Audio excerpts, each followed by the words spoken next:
c'est la discipline médicale qui prend en charge des personnes âgées. Donc, quels sont les effets de vieillissement sur l'organisme?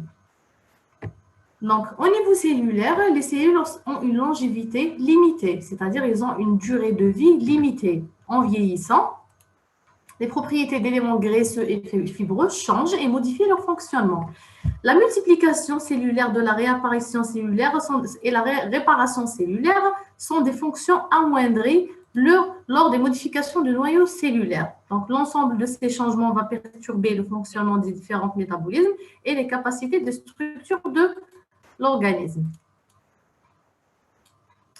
Donc, le vieillissement au niveau de l'émail. Attendez, je pense qu'il y a beaucoup de gens qui arrivent à l'instant. Je vous ai donné normalement rendez-vous à midi, ce n'est pas à 12h30. Donc, je n'ai pas envie qu'ils rentrent maintenant. Ils nous retrouvent au milieu du cours. Donc, je pense qu'on va attendre un peu. Après, je vais réadmettre tout le monde.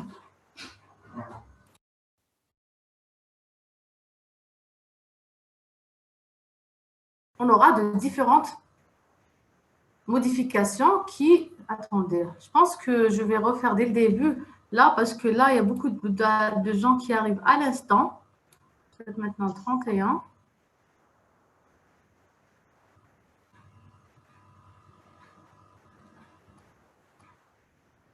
Voilà.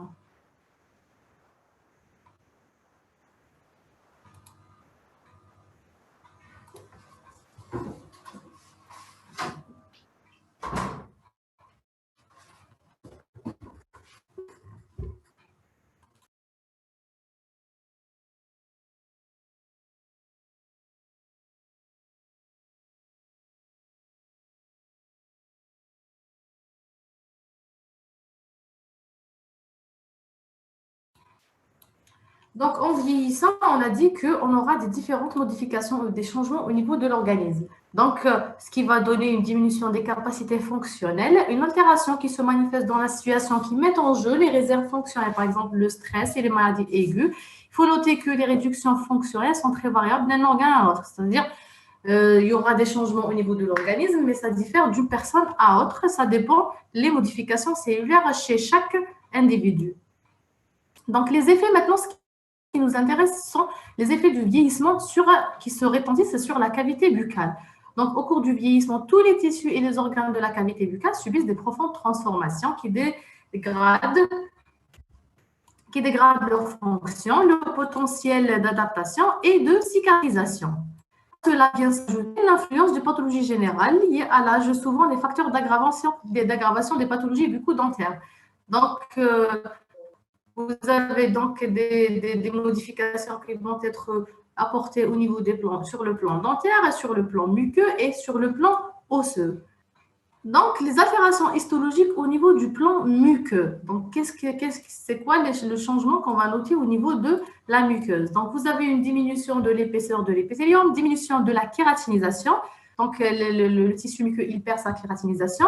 Vous avez un arrangement fonctionnel des fibres de collagène et élastique qui va être changé et une fibrose diffuse conjonctive. Fibrose, ça veut dire que vous allez perdre de l'élasticité au niveau des tissus muqueux. Ça devient moins élastique. Les altérations biologiques, donc on a une diminution de la défense vis-à-vis des agressions extérieures. Donc, ce qui est sûr que les personnes âgées ils sont plus vulnérables aux infections par rapport aux sujets moins jeunes. Donc, ils peuvent développer des infections bactériennes, des infections virales, fongiques, ou même ils seront, suite à une diminution de la minéralisation osseuse, ils peuvent être sujets à des traumatismes. Donc, maintenant, quels sont les retentissements sur les glandes salivaires?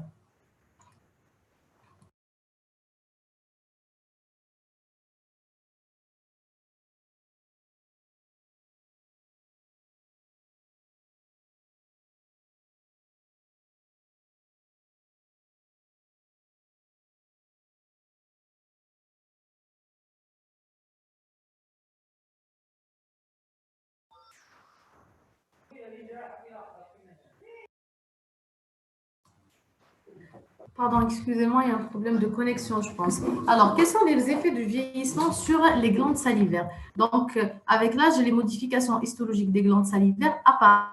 apparaissent. Ils sont représentés essentiellement par une atrophie, une diminution du volume des acinis qui sécrètent la salive et une irrégularité des canaux sécrétoires. Cette irrégularité, elle est notée au niveau, par exemple, d'une échographie. Si on essaie de faire une échographie au niveau des glandes salivaires. Donc, la perte du tissu acineux, c'est quoi le tissu acineux? Ce sont les glandes qui sont responsables de la sécrétion salivaire. Donc, la perte de ces tissus acineux, elle va se répercuter par une modification de la sécrétion salivaire. Donc, ceci va entraîner une diminution du flux salivaire, mais la composition ne change pas, elle reste la même. Diminution du potentiel sécrétoire du parenchyme glandulaire associé à d'autres facteurs de risque tels qu'une polymicromédication ou une déshydratation. C'est-à-dire, vous aurez quoi? Une modification au niveau de l'architecture de la glande salivaire. Cette modification, elle va se répercuter par une diminution de la salive. Donc, c'est pour ça qu'on note chez les sujets âgés, toujours on note qu'il y a une diminution de la sécrétion où ils se plaignent d'une sécheresse buccale. Donc, à ceci, on va rajouter les médications en cours parce que souvent, les sujets âgés, ils sont sous médication. Donc, les traitements médicamenteux peuvent être associés et peuvent se rajouter aux problèmes de vieillissement et diminuer encore plus la sécrétion. En plus, même les pathologies d'ordre général, par exemple, le diabète qui est responsable d'une sécheresse buccale. Donc, les effets du vieillissement sur les tissus dentaires. Donc, on a vu sur les glandes salivaires, maintenant sur les tissus dentaires. Au niveau de l'émail, qu'est-ce qui se passe? Il se modifie par une usure progressive. Donc, vous aurez une usure. La face triturante ou la face occlusale des dents va être abrasée, ce qui rend la surface plus fragile. Donc, ça va fragiliser la dent qui peut être sujette à des fractures, des fêlures, au moindre geste. Donc, on remarque très souvent des fêlures, des pertes de substance et des érosions ou des abrasions. Donc, si vous avez des érosions et des abrasions, ceci va dire qu'on aura une sensibilité au niveau des dents. Donc, vous pouvez rencontrer des sujets âgés qui consultent pour une sensibilité. Si on essaie de rechercher, on ne trouve pas une étiologie évidente. Par contre, on voit des abrasions au niveau de la face occlusale de la dent. Donc, ces abrasions-là sont responsables de la sensibilité dentaire parce qu'on est en contact, on perd la couche de l'émail, on est directement en contact avec la couche dentinaire qui est plus sensible parce que l'émail, il est censé protéger la dentine, protéger la dent. Donc, au niveau de la dentine donc, physiologique secondaire qui édifie toute la vie rétrécit progressivement et le volume de la pulpe. Donc, regardez là sur le schéma, vous voyez que le volume de la pulpe, il va se rétrécir. Regardez, elle va se rétracter. Voilà, et vous aurez la formation de ce qu'on appelle dentine scléreuse. Voilà, la dentine scléreuse. Vous remarquez là une abrasion au niveau de l'émail. Donc, on a perdu la couche de l'émail en haut. Donc, on est directement en contact de la dentine. Après, vous avez la dentine scléreuse ou la dentine réactionnelle ici. Et vous avez la pulpe qui se rétracte. Et avec le temps, donc, parfois, on aura même une oblitération ou une fermeture de l'espace canalaire. C'est pour ça, parfois, vous trouvez des calcifications. Si vous essayez de faire un traitement canalaire chez un sujet âgé, si vraiment le sujet il est âgé, vous essayez de chercher les canaux. Donc, souvent, on tombe sur des canaux calcifiés parce que la pulpe, elle se rétracte jusqu'à disparition complète. Voilà, donc on a dit que des calcifications sont également observées. Donc, le risque carieux augmente de façon importante chez les sujets âgés. Donc, les lésions carieuses rencontrées chez les sujets âgés sont fréquemment au niveau de la région cervicale.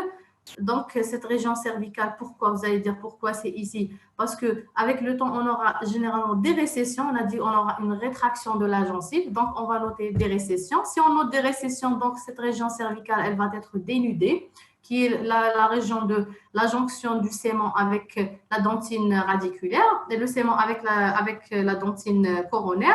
Donc, cette jonction-là, elle va être dénudée et elle sera le lieu de propagation ou prolifération bactérienne qui va favoriser l'apparition de caries à ce niveau-là. En plus de ça, il se rajoute le facteur de sécheresse buccale donc, qui favorise l'apparition des caries.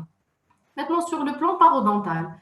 Sur le plan parodontal, donc, les parodontaux semblent subir des modifications au cours du vieillissement, qui sont une perte d'élasticité. On a dit qu'il y aura une diminution du tissu de collagène. Donc, une perte d'élasticité, des récessions, une fragilité accrue aux agressions microbiennes et mécaniques. Donc, le sujet, il devient vulnérable aux infections, aux différentes infections.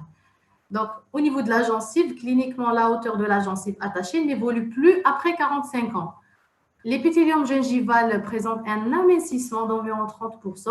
Après, vous avez une fibrose collagénique, une diminution de nombre de fibroblastes, ce qui va se répercuter par une récession gingivale.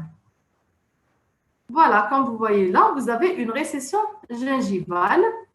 À cela s'ajoute au niveau de l'os alvéolaire des résorptions.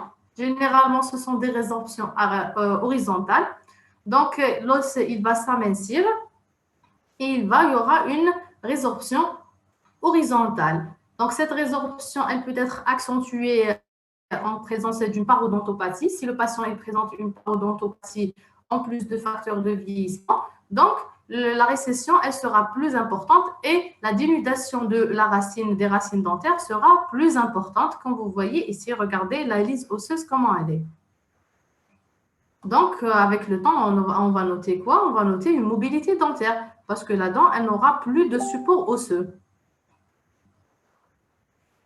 Donc, au niveau du ligament alvéolo-dentaire, avec l'âge, là, le ligament alvéolo-dentaire, il va subir des atrophies qui se traduisent par une diminution de sa largeur, diminution du diamètre fibrillaire sans changement de l'orientation des faisceaux, diminution du collagène, et parfois, on va noter même la diminution, donc il va s'amincir, l'espace alvéolo-dentaire, il va s'amincir jusqu'à disparition. Donc, c'est pour ça on note souvent des dents soudées chez les sujets âgés. Pourquoi? Parce que le ligament alvéolo-dentaire, il disparaît avec le temps jusqu'à ce que la dent devient, regardez là, comme si vous voyez ici, la dent, elle devient soudée à l'os. On ne voit pas le liseré radio clair qui sépare la dent de son alvéole, qui est le ligament alvéolo-dentaire. Pour ceci, on va noter ici une ankylose dentaire. Voilà, ankylose radiculaire. Pour le sément, son épaisseur augmente avec l'âge par apposition du sément secondaire. En plus, elle est plus importante au niveau du tiers apical, de la racine et du côté distal surtout. Donc, vous allez noter formation du sément réactionnel. Donc, ce sément réactionnel, il va augmenter de volume. Parfois, ce qu'on va noter, ce qu'on appelle une hypersémentose. Cette hypersémentose, elle s'ajoute à la diminution de l'espace ligamentaire. Donc, c'est ce qui favorise le fait d'avoir une dent ankylosée à l'os. Donc, ça, c'était un cours qui est vraiment très court. C'était vraiment, ça parle des changements impératifs ou les changements les plus importants qu'on rencontre lors du vieillissement, surtout au niveau des tissus dentaires. Donc, ces changements morphologiques et physiologiques et parodontaux au cours du vieillissement jouent un rôle majeur sur les capacités de défense et de cicatrisation. Donc, il faut les prendre en considération. Si vous faites par exemple une extraction, il faut mettre en tête que la dent d'un sujet âgé peut être une dent ankylosée. C'est une dent qui est fragile parce qu'on a amincissement de tous les tissus, donc on pourra la fracturer facilement. Si vous voulez faire un traitement canalaire, il faut mettre en tête que les canaux, ils peuvent être oblitérés.